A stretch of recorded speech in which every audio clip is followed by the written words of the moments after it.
Wake up and smell the berbere. Let's dive in. First things first. If you think you know Ethiopian food because you've had a late-night takeaway, you're missing the real story. We are going to Ethiopia.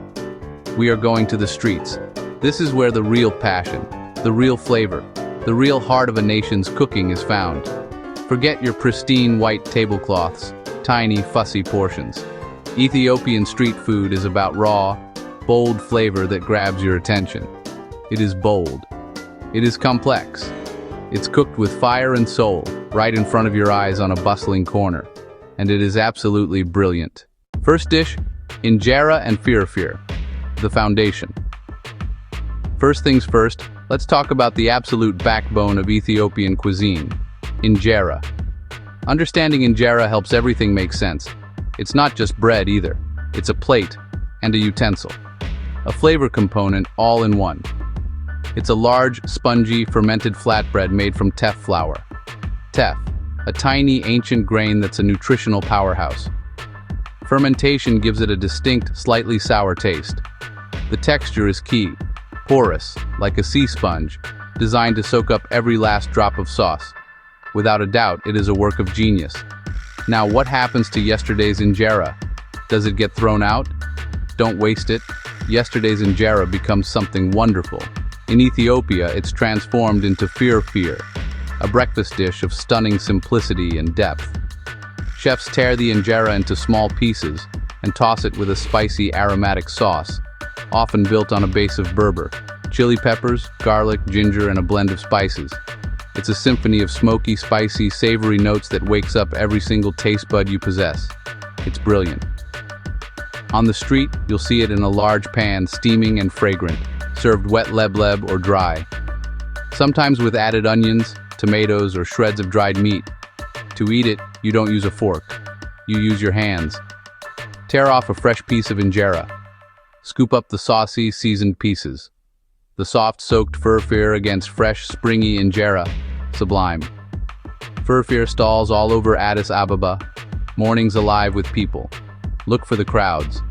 A busy stall means fresh, hot, made with care. Feel free to step up and order. The perfect intro to Ethiopian flavor logic. Learn spice, texture, and the role of injera. Not just a meal, the first lesson in your culinary education. Now, absorb it. Second dish, shiro, the silky, deceptively simple stew. Please don't underestimate this dish. On the surface, it looks simple. A humble, creamy stew made primarily from ground chickpeas or broad beans. Some might call it plain, but it's anything but. Shiro proves you don't need 1,000 ingredients. The shiro powder is pre-mixed with spices, garlic, ginger, sacred basil, often a milder berbere or a unique house blend. It simmers gently, sometimes with chopped onions and garlic, until thick, smooth, incredibly aromatic. Bubbling hot in a clay pot keeps it warm. The aroma is earthy, nutty, wonderfully fragrant. On the streets, it's a quick, hearty lunch. Ladle onto injera. No garnish, no fuss. It doesn't need it. The flavor speaks for itself. Rich without being heavy. Subtle warmth building with every bite. Tear, scoop, devour. Smooth shiro against spongy injera. Beautiful contrast. Want to look like you know what you're doing? Find small, busy eateries around Piazza or Kazanchis. They pride themselves on shiro. True artistry is perfect execution of simple, high-quality ingredients.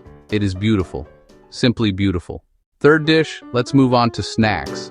The undisputed king, Sambusa. You've seen its cousins, samosa, empanada. The Ethiopian Sambusa has its own unique charm. A thin, paper-delicate wrapper folded into a neat triangle and fried to perfect golden brown. It shatters when you bite. That crunch is everything. Inside, either a savory spiced lentil mix with onions and green chilies, warmly seasoned with cumin and garlic, or minced meat, richer and juicier. Both are fantastic.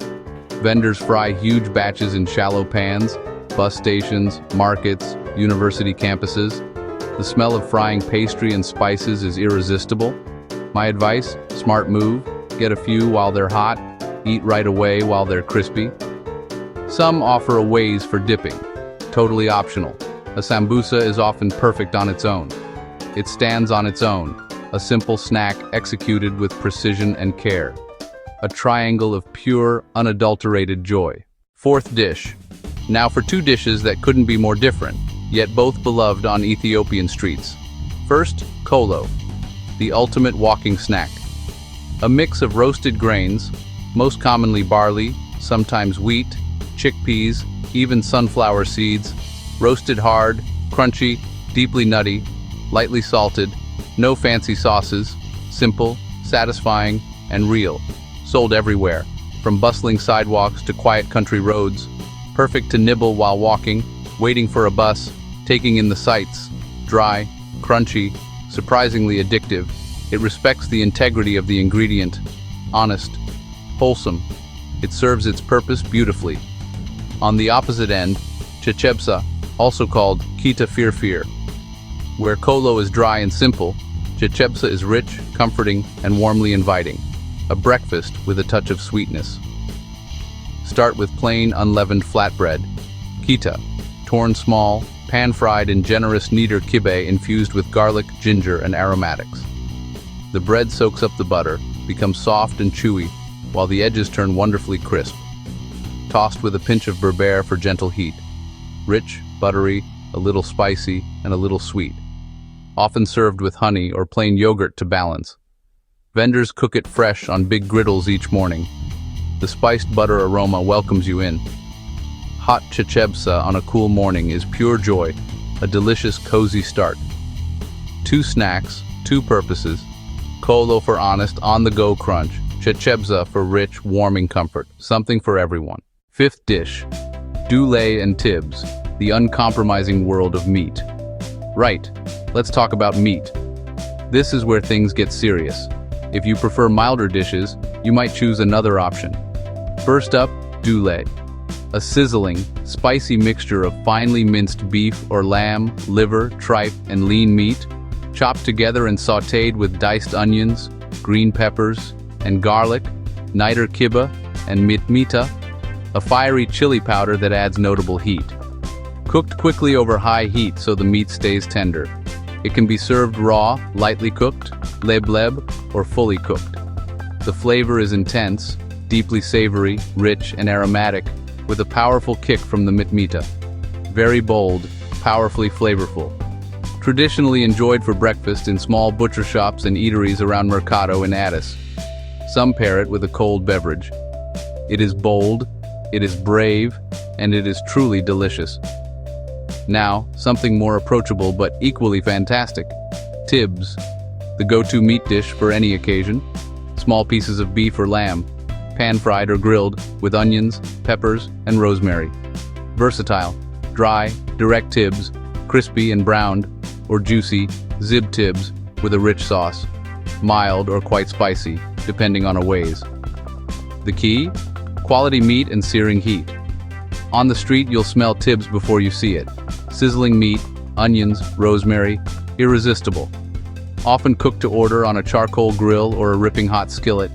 Served with injera or bread for scooping, with sliced tomatoes and chilies. A celebration dish. Social. Something you share with friends and family. Simple idea, fried meat, but with fresh ingredients and careful technique, it becomes pure carnivorous perfection. Sixth dish. Buno. Beyond ordinary drip coffee. Listen up. If you think coffee comes from a pod or a paper cup with your name scribbled on it, there's so much more to discover. We're talking origin. Ethiopian Buno. Ethiopia is the birthplace of coffee. This isn't just a drink, it's a ceremony, a cornerstone of culture. Fresh green beans roasted over charcoal, pan shaken constantly. The air turns from grassy and green to nutty to deep, rich, smoky. The vendor wafts the aroma for you to enjoy. It's part of the experience. Then, grind by hand in a mortar. Grounds into a clay jabina with water. Brought to a boil and settled. The pour, from a height, one continuous stream, mesmerizing. Strong, bold coffee, often with a sprig of rue. You're offered sugar, never milk, with Colo or popcorn on the side. You sit, savor, and talk. 3 rounds, each weaker, all part of the ritual. It's a must-try. To miss it is to miss the soul of Ethiopia. Seventh dish, Fuul and kinche, a breakfast of champions. A proper start needs proper fuel. Warm, nourishing, and real. Fuul is a hearty stew of fava beans, with roots across the Middle East and North Africa, made its own in Ethiopia. Slow cooked, then mashed, coarse or smooth. Magnificent toppings make it sing. Fresh, diced onions, tomatoes, hot green peppers, a generous drizzle of olive oil, and a squeeze of lemon or lime. Sometimes a sprinkle of mitmita for heat, a dollop of yogurt, even a hard-boiled egg, served with fresh bread rolls for scooping. Fuul houses pack out in the mornings, a hearty breakfast for everyone. Then kinche, cracked wheat boiled in water or milk to a lovely chewy texture. The magic is the finish, a generous ladle of niter kiba poured into a well in the bowl. A pinch of salt, sublime, mild, nutty, slightly grainy, transformed by spiced butter into something rich and aromatic. It warms you from the inside out, served from big pots in small cafes and stalls. Honest, simple, executed perfectly. So there you have it. A glimpse into the raw, vibrant, fiercely delicious world of Ethiopian street food. Built on bold spices, ancient grains, and respect for ingredients. Cooked with passion, served with warmth, food with personality, a story, a soul. Each crispy sambusa, each scoop of velvety shiro, each sip of freshly roasted coffee, a celebration of culture and flavor. For more amazing food and drinks tips and recipes, subscribe to our channel and click the bell icon so you never miss an update from us. Tell us about your thoughts in the comment section. Check out our other videos for more culinary inspiration. We love you. Until next time, keep cooking, stay adventurous.